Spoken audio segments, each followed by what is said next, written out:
Happy birthday, John-Andrew. Well, thank you, Keith. Thanks for telling me happy birthday. This is the day. This is the day. I can't tell you how many times I've listened to that song while I was biking through the Plainview JCC parking lot, just belting, "Man is for woman," like at the top of my lungs. Of the JCC parking lot. That's hysterical to me. In my lip. Oh, sorry, go When I ahead. was at Brandeis years ago, I spent a summer working at a JCC teaching 5-year-olds acting. And I had like all of these Israeli kids who spoke no English, and they would just look at me like this. And I'm like, okay, we're gonna do some acting now.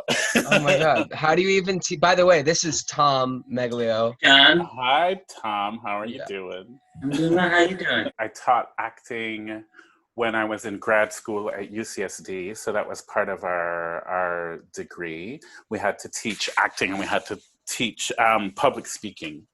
So that was part of the What level graduate. were you teaching? So we were teaching undergrad. So we taught like all of the intro undergrad classes for acting and public speaking. And then I coach in the city. So I do a lot of I coach people on movies and TV shows and do their auditions and help them with their shows. So I do a lot of coaching as well. To everyone watching this, His email Yes, is right over. I have all of the side hustles. Like I feel like I'm completely the perfect Jamaican actor. I do websites, I do coaching, I do event planning, and I act and I sing. That's incredible. That's like the guy. Have you ever seen Schitt's Creek at all? Yeah. There's that guy who's like the real estate agent, and he sells couches, and he is an event planner. He does everything, and you could see him in the corner of like possible like people we're gonna cast in the production of Cabaret, actor too. I used to have a T-shirt that said writer, actor, producer, waiter. And, it was all hyphenated. Is there a difference? Exactly. Hey, making a living doing this thing, you gotta hustle. You gotta hustle. Yeah. I love that El Morgan, also a lot of people in the cast like have of a Strange Loop have a lot of different jobs. Like El Morgan is a photographer. She took my headshots. Almost all the headshots I use are all by El Morgan. Wow. I saw them today. They're very Incredible. nice. I mean, it's not. She's not just a photographer. She's like incredible. She's great. Yeah. Well, I mean, now that we brought up Morgan, have you did you see the video that she released with Alex Newell today? No, I did not. But that's something to look. I got to go check that out. Your face, like thinking about it, is just like, oh my gosh, that was the most amazing thing. Oh yeah, man. It is a lot to think about. It's the most productive conversation to come out of Pride this entire month. Like if you What's Pride geared? It's like geared toward Pride. So basically there was at the Antonyo Awards a lot of the trans community found offense that Alex Newell was like, my pronouns are paid, and he said that. And as far as everybody's known, even though he's played roles in the trans community like on Empire and on Glee, sort of it's that he profits from the community, but he doesn't identify with it. And El Morgan sort of began a conversation talking about like the clarity of like representing a group of people. That's really interesting because we're on a massive, the Strange Loop cast is on a massive text chain that's very active. That is an amazing text chain. We talk about everybody. We're talking about you too on the text chain. We did talk about that.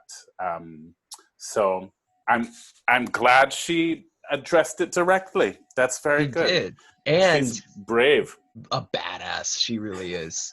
And she got to actually speak with Alex Newell today. That is what happened. So like this argument, this conversation began 2 weeks ago, and somebody else, another trans actress whose name escapes me right now, I saw her in like a play, so I know who she is, and L. Morgan initiated this conversation, and they began like a dialogue with Alex Newell. Yeah. And they released it today on their social media, and it was That such a sounds great productive. conversation. Oh, Yeah. I can't wait to look for it. I cannot wait. This is my first podcast, I think. I don't think I've ever been on a podcast. Now that I've Tom, been on like the radio, like I've done a radio blog, but never. I've never. Well, how does it feel, Thomas? A little, you know, it's not live, which is helpful. It's not when it can. No. I edit everything. I take days to like consider what I said and like discard it. No. Because even podcasts can so easily turn into mumblecore and just sort of like I think I almost find that like talking over one another via online is almost worse than in person, you know? I should actually tell you why Tom and I know each other and why it feels. There's two reasons why Tom is here right now. He saw your performance, and we both have liked A Strange Loop. Like we're super ally nerds. We've known about it since like this time last year, pretty much. And like I've been screaming about it for like a year. I've just been like, you all don't get it. This is the like the show. You know, Hamilton. It took people like 4 years to like be like, oh man, Hamilton's coming to Disney Plus, huh? That's how I feel about A Strange Loop right Strange now. Loop on Disney Plus. Yeah. Oh my God, that is the day. But Tom saw your video of Periodically 2 days ago, and it was like the day after I asked you to come today. And I was just like, oh, well, this seems like weird fate.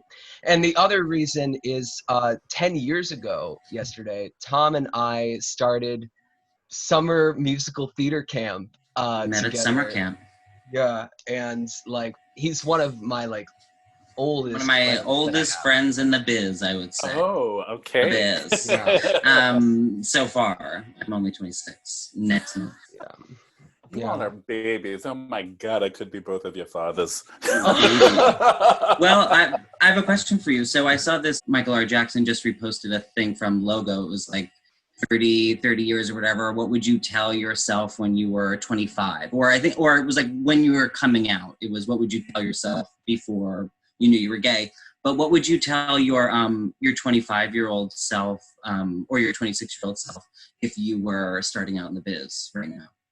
I think I would tell them so many things. I went for it. I said, we're going deep. We're going for the jugular. It's good. I mean, I feel like there are many people who hold the cards. And so that doesn't mean that if someone says something to you, you don't have to kowtow to them. This business and this industry, there are people who are going to be on your side and there are people who are not going to be on your side. And you don't have to kowtow to the people who don't celebrate you or try to be in that room or try to make that happen. Go where it's warm and go where you feel loved and celebrated. Because I feel like as a young actor, I spent so much wasted time trying to have people be into me or like me who didn't have a care or an interest in me. Mm-hmm. And so it and that ended up making me grind my wheels, and the wheels fell off for a while. You know, I did leave acting for a while and then came back, and you know, but you can get burnt out if you're chasing people who aren't into you, right? So I say go where it's warm and go where you feel celebrated, and you are enough. You are enough. Time takes time, and sometimes you just have to wait for your time to show up. I mean, those are things that I wish I had known when I first came to the city and was just so eager. And you know, I went to UCSD, which is, of course, an incredible acting program, but I showcased disastrously in the time when we did it, so we showcased in New York and we showcased in LA. And you would come with your stack of like 50 headshots and resumes and put them on the thing outside. And then the people who wanted you would take your headshot. And both, I went home with 50 headshots. I've heard that stories. That was my showcase. That was my showcase, 100%. You know, and the thing about it is like my class at UCSD had some heavy hitters. So there was Quincy Tyler Bernstein was in my class. Whoa, she's amazing. I love her. Amazing. So saw her in Our Lady of 121st Street, and she was in incredible. Manchester by the Sea, right? She's incredible. She's all over the place. Did you see Mary Seacole? Oh my God, yes. LCT3. Oh my God, one of the best shows of she was incredible. In the last 5 years. Yeah. That show was otherworldly. That Miss Drury, she writes some stuff, man. She's one of the best playwrights of our time, indisputably. Yeah. Who's this playwright? Jackie Sybil's Drury. Yeah, she also did Fairview. Yeah, yes. She wrote this play for LCT3 called Mary Seacole that was still to this day is running around in my head. But like, so Quincy was in my class, Mary Catherine Garrison, Sam Wright, Chris Butler. I mean, so like Melody Boutiou. I mean, there were some like really heavy hitters in that class. You were legends. and then there was me with my 50 headshots between New York and LA. Going, please hire me. And you're in a Pulitzer Prize-winning show. It's unbelievable. Time takes time, you know what I mean? I think like I was trying to fit other people's boxes for so long. It almost feels like I had to get comfortable and clear on who I was and what I was. And then it showed up. I'm very good friends with this woman, Sekon Senbla. The Wizard and I.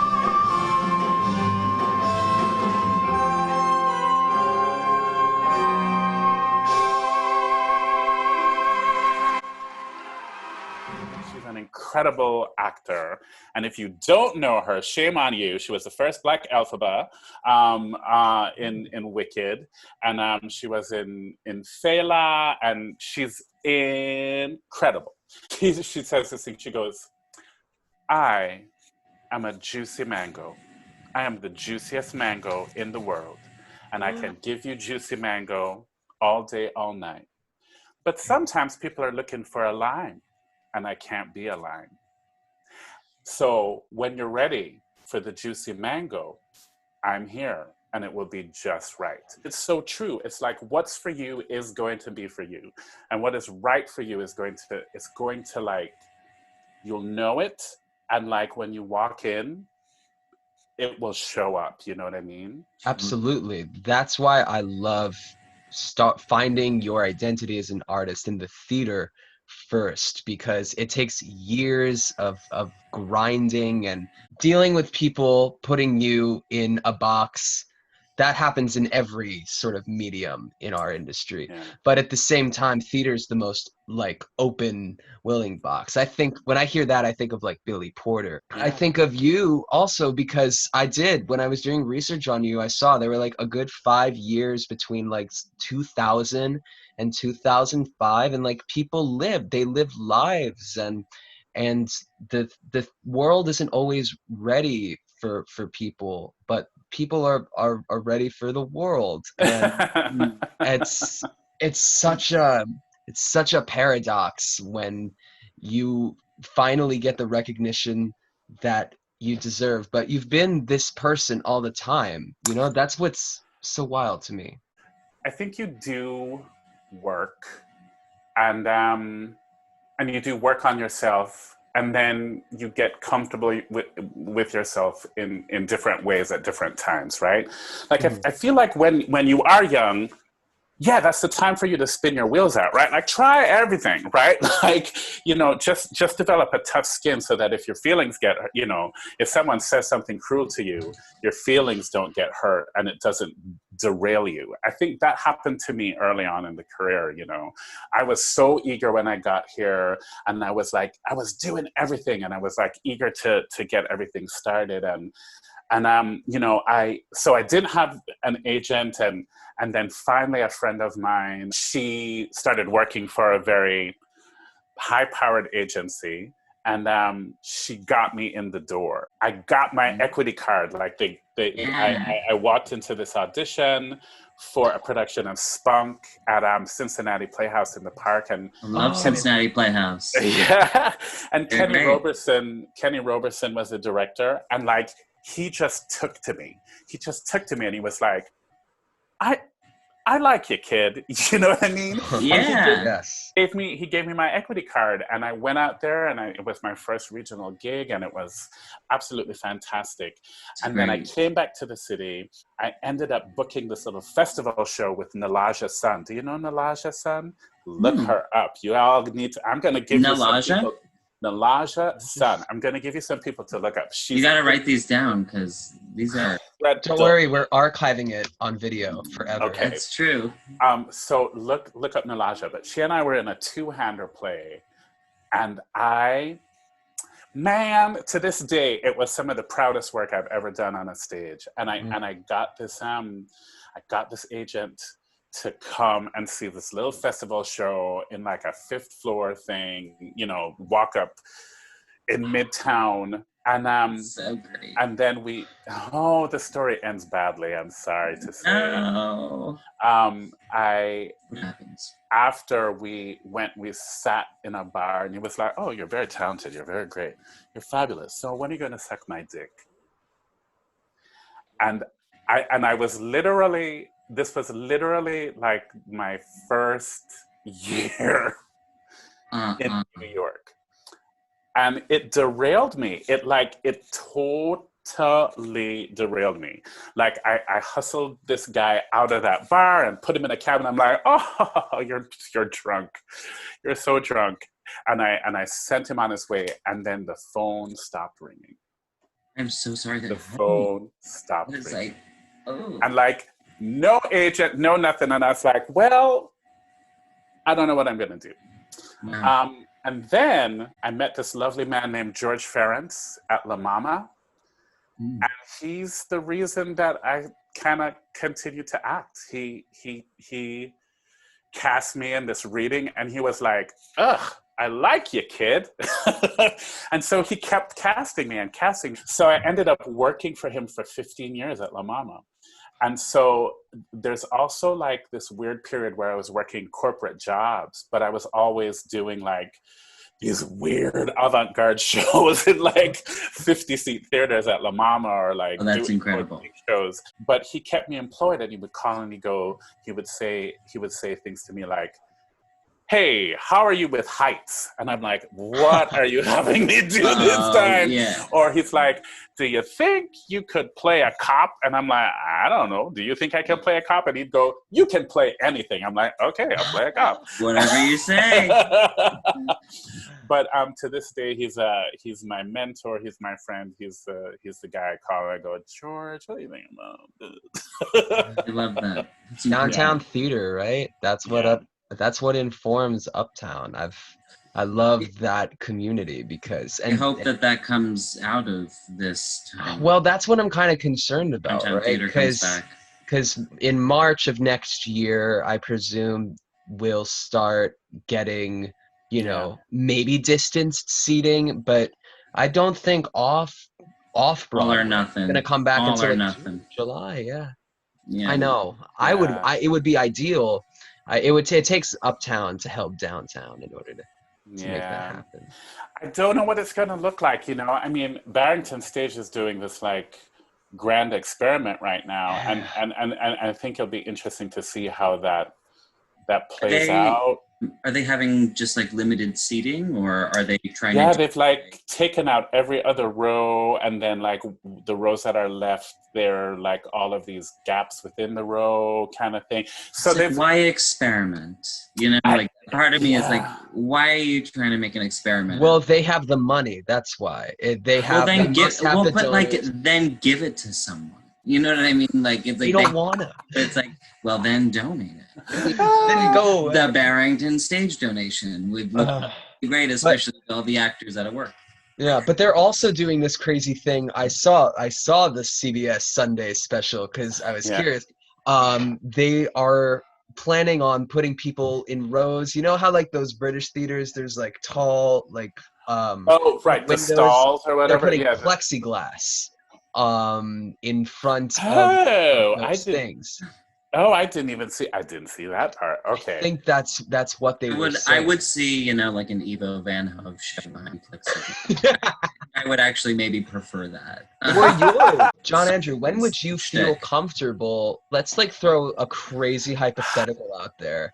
You know, like let's say A Strange Loop has to go to Broadway next year. Hypothetically, right? When Strange Loop goes to Broadway next year, more like the Booth Theater, yes, right in Schubert Alley, historically, hosted by the Nederlanders. Oh, when would you feel comfortable doing that? Man, I don't even know. You know, I was doing a play off Broadway. I was doing Blues for an Alabama Sky right when the shutdown happened.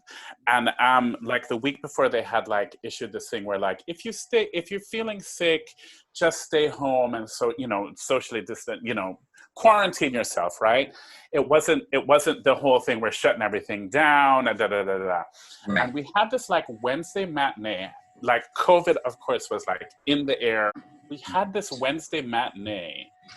And this man sat in the second row and coughed from the beginning of the show to the end of the show. And there was this woman in the seventh row who was like hacking up a lung the entire show. And we were all on stage like doing this almost 3-hour play where I am on stage for every single fucking scene. And I was like walking on stage and taking Purell and just wiping it on my face. Because I was like, I have no idea what else to do. I don't there's like until there's a vaccine, really? Because I don't know that you can like get people. You know, I can almost hear the man's thought where like his wife goes, "Oh, you're coughing." And he's like, "Oh no, it's no big deal."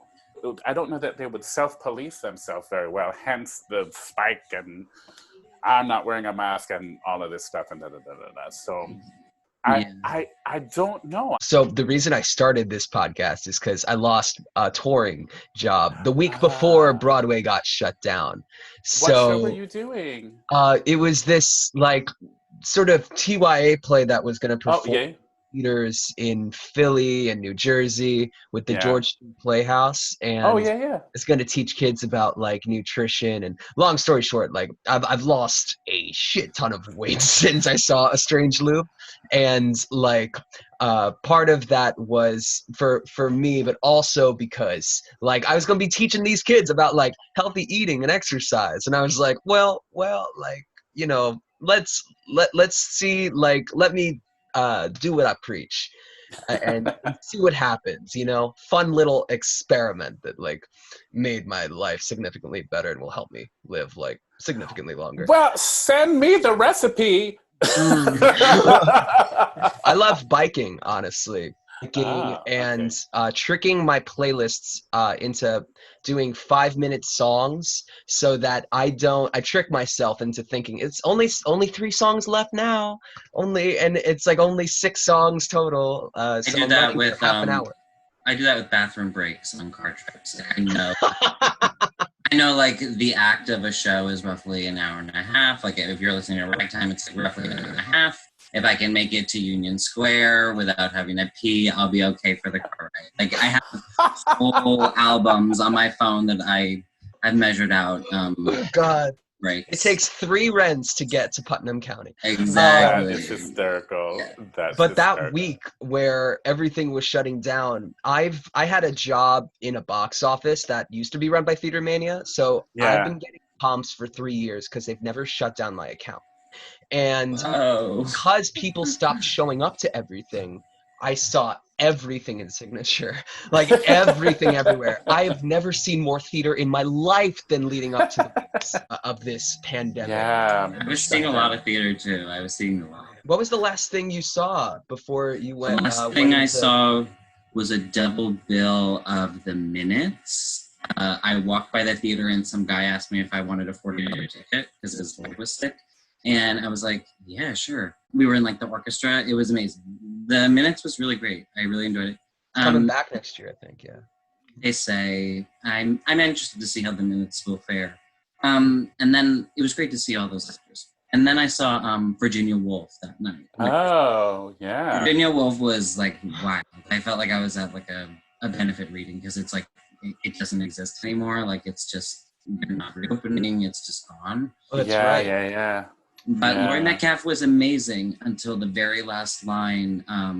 Someone hit a sound effect. It was like, you know, George is like, who is afraid of Virginia Woolf? Virginia Woolf. And then all of a sudden there was like, into like the sound system. Like it was left over from Gary last year. Like it was, it just was like, it was like this it was like this loud fart noise. And then she's like, I am George, I am. And then the play like ended. And that was the last performance of Virginia Woolf. Laurie, she deserves better than that.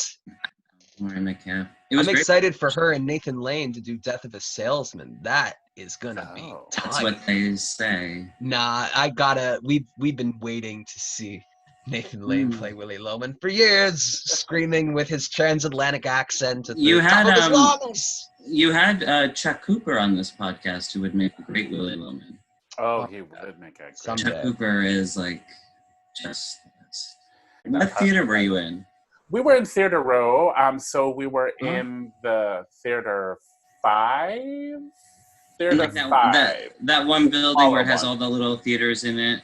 I saw a play there last year with this Australian dude was playing a puppet named Randy or something, and he was just like sort of calling out the audience and being like, what's the matter with you? And he sort of called me out and was like, what's your problem, man? And I'm like, I'm just trying to watch this show. Why are you yelling at me? Because I may have been like impaired on like herbal remedies, so to speak. And he was just like, a surprise. That sounds like a nightmare, actually, being called out by a puppet while you're, kind of stoned. Herbally, yeah. Yeah, let's also talk about how you just won an award, but you also, more than winning an award, you tied for an award, which is exciting because that doesn't really happen ever in an acting category. I can't think of an award show where that's ever happened before. Yeah, you know, the Tonys, I think, before. For acting? I think they have maybe like in the old days, when like you could get, they like were a little less formal and a little less competitive. Yeah, I think you're right, actually. Television. I feel like it's taken many years for anybody to call my name for anything. I was like, okay, this is nice. I got nominated. Great. I don't think anything's going to come of it. And so, then they said, and I think it was like the first award. I think it was the first one. And I remember it was Philippa Sue, and I'd just done a workshop with her. And I was like, oh, Philippa Sue, she's so nice. And then she goes, it's a tie. And I was like, oh, well, that's interesting. This is so exciting. And then they said Christian Borle's name. And I was like, oh, who did he tie with? And then they said my name. And I was like, wait, what? Yeah, I mean, he must have been one hell of a dentist, I know, one hell of a dentist in Little Shop. Let's give Christian Borle another award because hey, Christian Borle, if you're ever on this podcast, you are wonderful. Yeah, anytime. I think it's look, he has earned the right to win many awards. He's done all of the work. But the thing that was very strange about it was I had just like decamped from Queens, where I was like held up to my sister's place up in Westchester. And so I was just watching on like my phone, and it was a very quiet, weird thing. So I just remember like watching, And then the next award categories went on, and I went, I should tell somebody. And so I walked down the stairs and I went, hey, I just won a Lortel Award. And she was like, oh, okay. And then I went back upstairs. So that was the celebration. It's a quiet thing. That's so wild. I you know what? I am remembering now. There was one moment where I think it was at the Oscars where like Mark Wahlberg and the like animated projection of Ted. Do you remember that movie, Ted, where like it was like a stuffed animal and it was Seth MacFarlane, the Family Guy, and they were presenting an award for sound editing, and he just opened and was like, "It's a tie." And like everybody started laughing at him. They were like, and he got really angry and he was like, no, I'm not joking. It's a tie. And like, it was just a tie for sound editing. And he was just like, well, that's weird. And then like his like microphone just cut out. Ties are fun. Ties are special. They are. And hey, I mean, if you're going to tie with someone, I say tie with, Tony winners. Why not? Yeah, why not? There you go. I'll when did you get involved in A Strange Loop? Oh my God. First? So, all right, story time. I met Michael when he was, I think, he was in his second or his final year at NYU Musical Theater grad writing. He, along with Rachel Peters, had written an incredible show. They did their own version of Spring Awakening called Only Children, and it was set in the Mall of America. Like, this show needs to get produced. Like, it's I'm obsessed with that. Fucking incredible. And so, and I have to tell you another story about that. So I did like his thesis. They did like a thesis reading, but then it was his last year. They did a thesis reading of it for his last year. And then the undergraduate department decided to produce it for the undergrads the next year. And let me tell you who was in that cast. Shayna Taub was the lead. Brandon Uranowitz was a lead. Molly Hager was in it. Nick Walker. Ali Stoker was in it. This is crazy. It was like and it was like this incredible production. So that's how I met Mafia. Yeah, I mean, it was incredible. And it's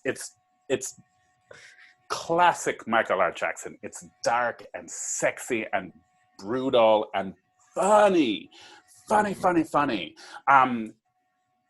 There is a cast recording of it. So you can hear like Molly Hager and Shayna Taub and Brent, and they're killing it. Incredible. That's happening. I met him doing that, and then a couple years later, he started doing these cabarets that he called the Dirty Laundry cabarets, and he'd written all of these like trunk songs. These just like one-off songs about his personal life, right? And Ars Nova gave him a show, and so he was doing these songs like all around the place. And this was like, I think, one of the first times that he was doing a whole show of them. And so he got like Matt Castle, that was someone I remember who did it, and Molly Hager, and a whole bunch of people, and they did this Dirty Laundry cabaret. And then he asked me if I would read these voicemails from his mom on the side of the stage as an interstitial between songs, as like transition things. Would I read all of these voicemails? The voicemail that is in periodically was one. Was one that he put into the thing. The voicemail about Guess Who Died, that was in the show, was one of the voicemails that we read. And so I said, yeah. And so that was my job. And about like maybe 3 weeks or so before, he said, hey, I have a song. Would you sing the song? And he presented periodically to me. And I was like,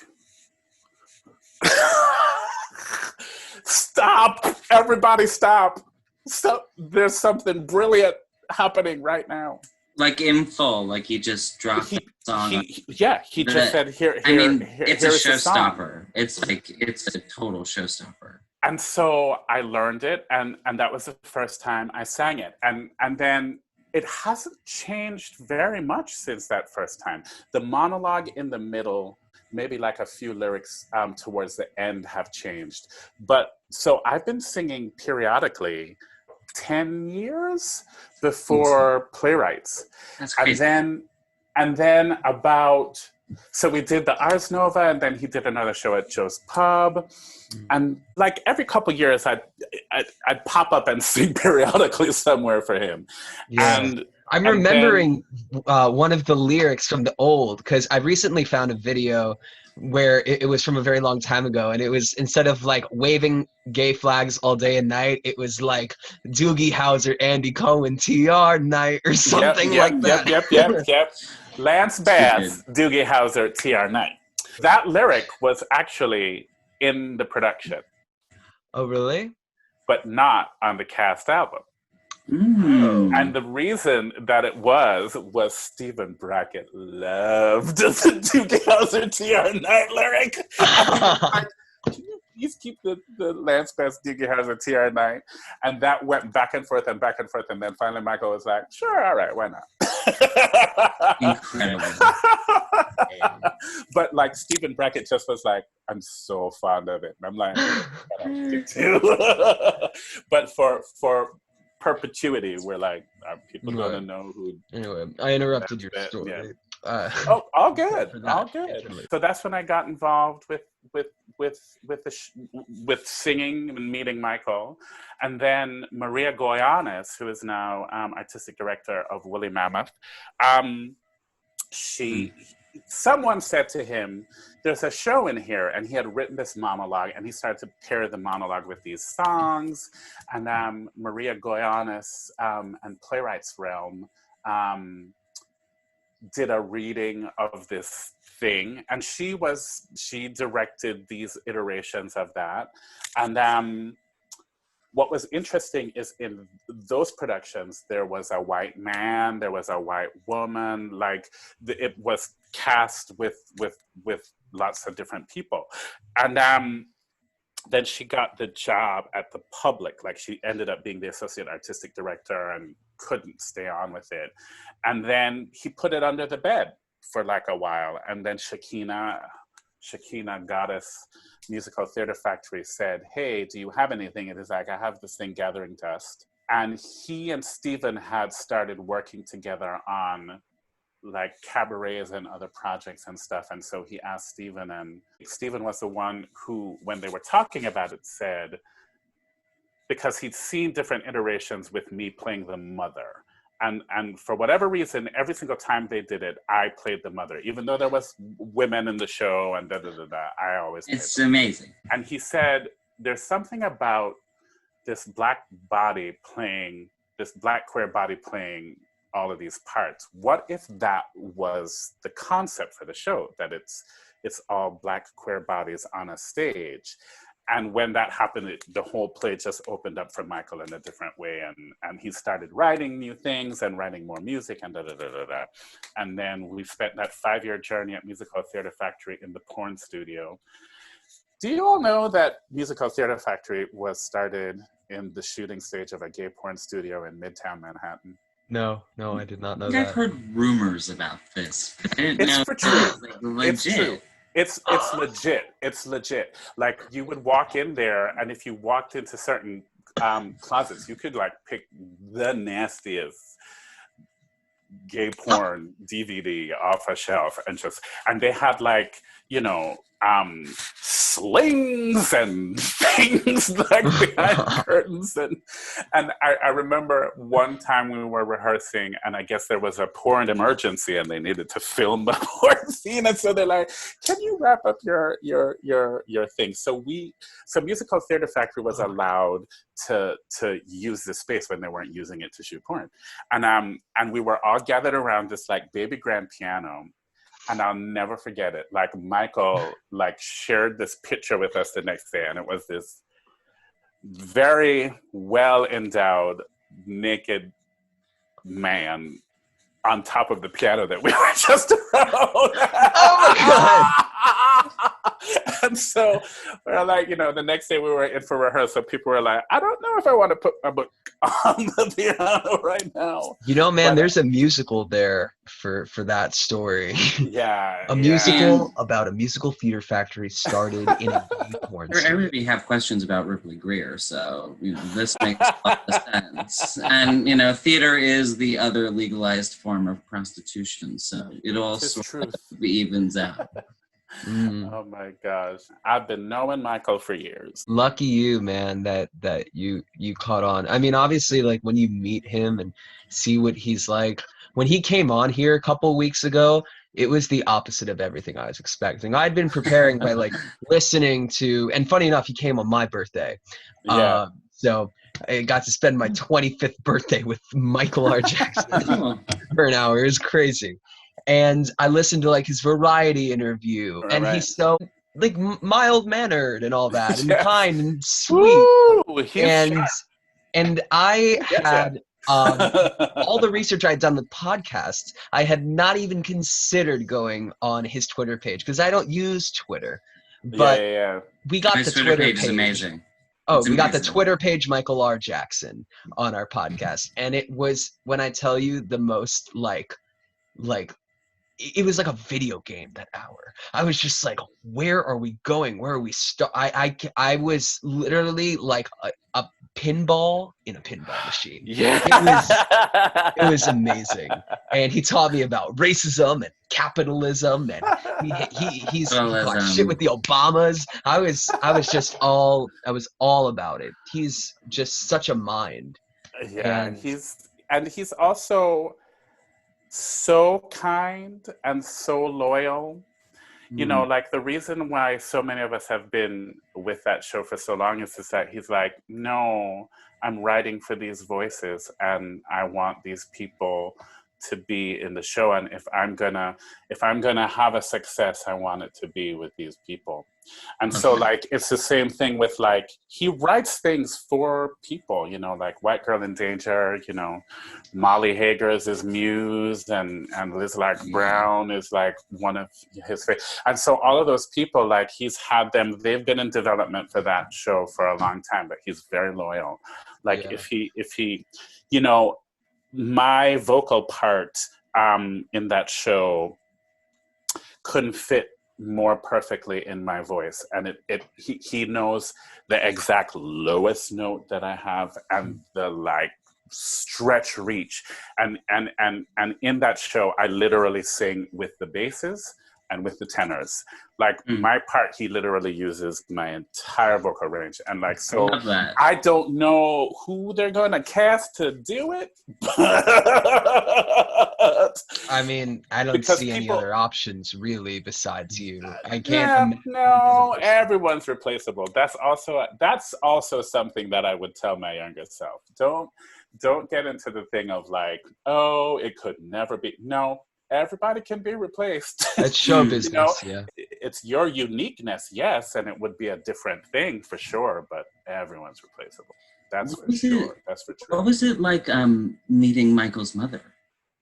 She obviously came to the show. What was that? It looked like, I saw on his Instagram, it looked like such a beautiful night and such a wonderful experience. I was curious what that was like on your end. All of our mothers came. Like, so cool. Well, I want to take that back because one of the sad things was James's mom had passed maybe a year before we started. And so, but his dad and his aunt came, but all of our families came. And for the,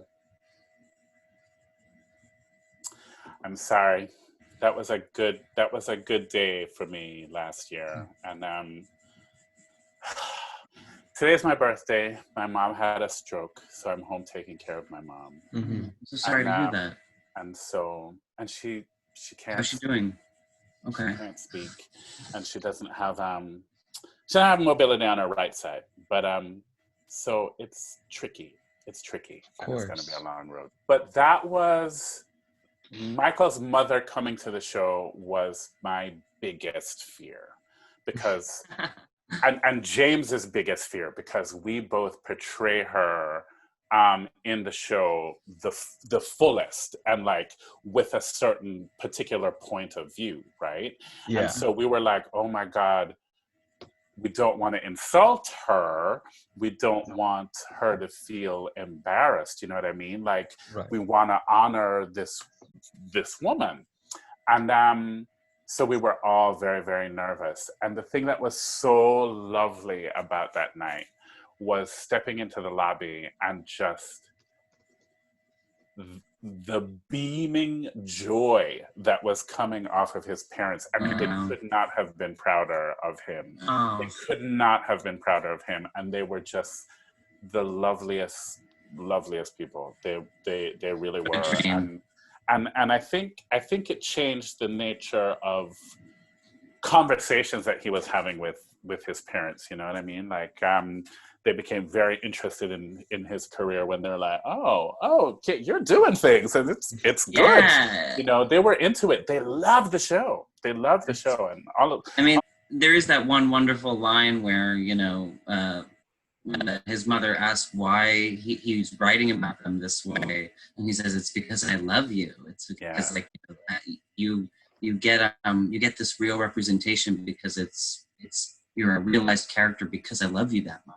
Yeah. Such a profound part of representing yourself in theater. Those were always conversations. Like, Stephen Brackett is such a sensitive, wonderful, open-hearted director, and that was always the thing that we came back to, was that everything that these parents do come out of an abundant love for their son. The point of view might be hard to swallow, but it all comes out of abundant love for their child. They love him. They love him.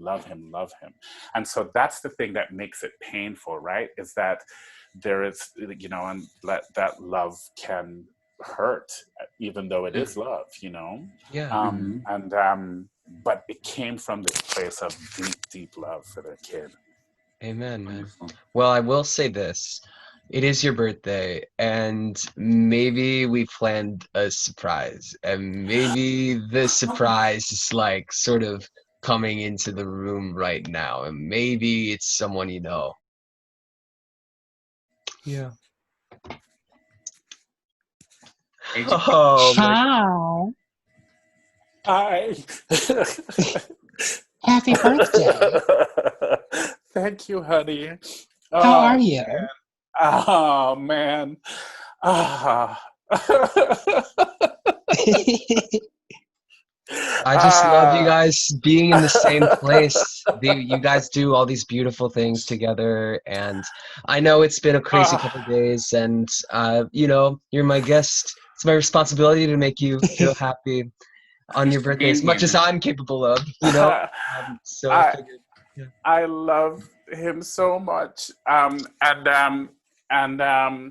We were doing our own little like Instagram live thing that I know.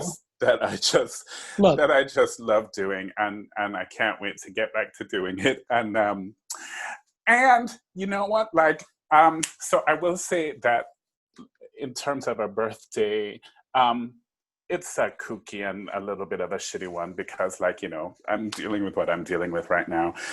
But she had her first physical therapy thing today, and she moved her arm, she moved it, and she moved her leg, and she smiled, and so, it feels like magic, and it feels like a miracle, and it just made me so hopeful and so happy. But Yay. It's gonna be such a long road, and it is what it is, you know what I mean? Like,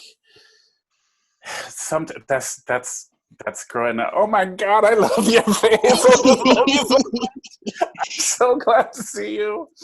I'm glad to see you too. Oh my God. I feel you. The past couple of years, my mom has had to have 6 different knee replacements.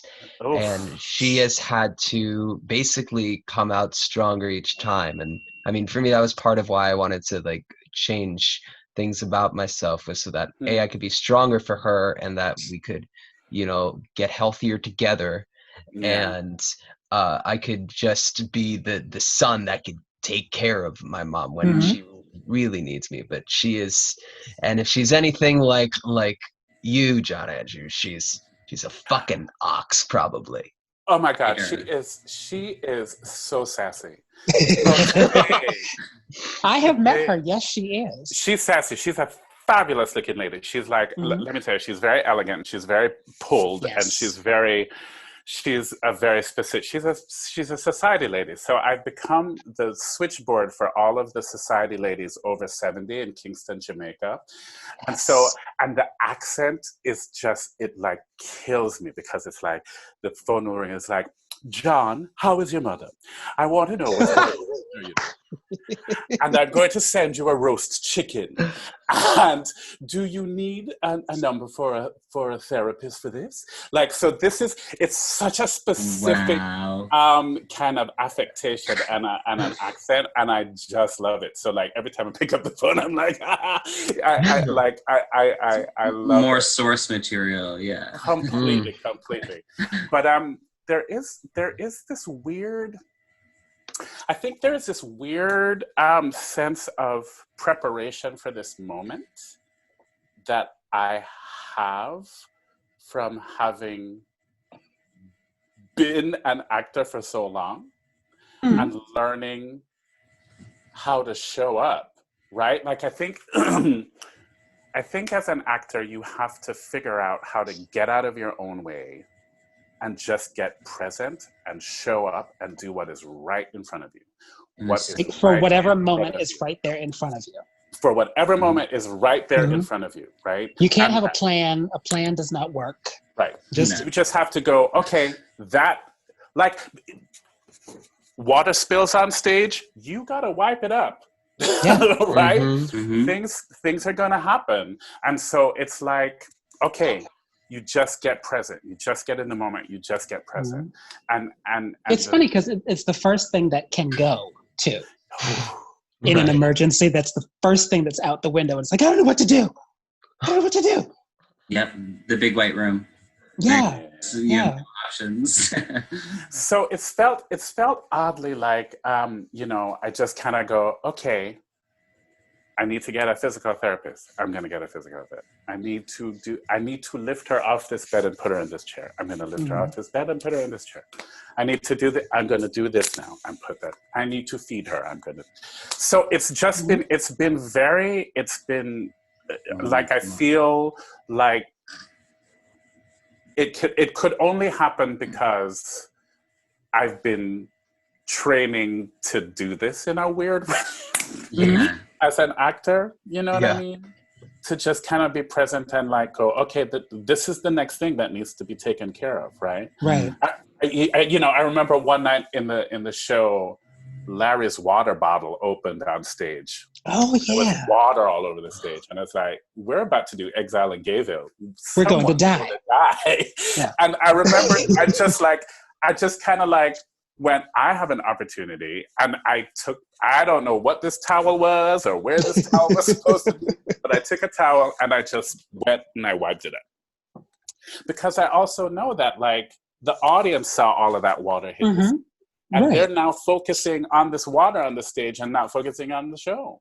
Right. Take care of them. Yeah. You have to just, okay, this happened. I got to take care of it. You have to be the show. You have to be the extra arm for the show. I was doing a musical at like that Winterfest thing back in March, and the woman who created the show is a great person. She's awesome. She didn't know how to operate the buttons that would cue the projections with music, and basically there was a 3-minute gap between when the next song would play and when elevator music played, and we were standing on stage for 3 minutes in like almost silence, and it took me like I had rose petals in my hands, so I dropped rose petals on the Deer Dancer. A couple of looks, I was like, geez, what am I gonna do? And then I just started singing what I would sing in the next song because it's my cue, and I sang it over the other one. and I just kept repeating the first verse over and over, and people were like, "Oh, it's like growing. He's really like, you know, it's really The work. How have you had roof time today? Not today because I've been sewing all day. Yes, talk about Yes. your pants. Please, I love these pants. Let's hear about it. Who were these for? Oh, these are for Alex DeSouza. I just finished hers. Alex. Well, I'm finishing hers. They have these lions on them that I absolutely love. Yeah. Alex sent me a video going, "This is the day. This is the day." She sent me a lovely happy Yay. birthday video today. She's such a noodle. I love that woman. Yeah, so I've been Did you ever sewing work all with her day. in Boston? No, she and I met singing. Michael has a song, a Christmas song. It's a duet. Oh, Yes, the I can't even remember what it's called. last Christmas or the next Christmas or right. Yeah. Right. And she and I were the first two to sing it together. That's amazing. Like that's the first time I met her, and we were like, "Wait, you're from Boston? You're from Boston?" I know. So it was James like- and I have this Boston connection. We're there around the same time and never met each other. And it's Yeah. like, Wow. there are not that many Black people doing No. Right. in Boston. It's Yeah. really not.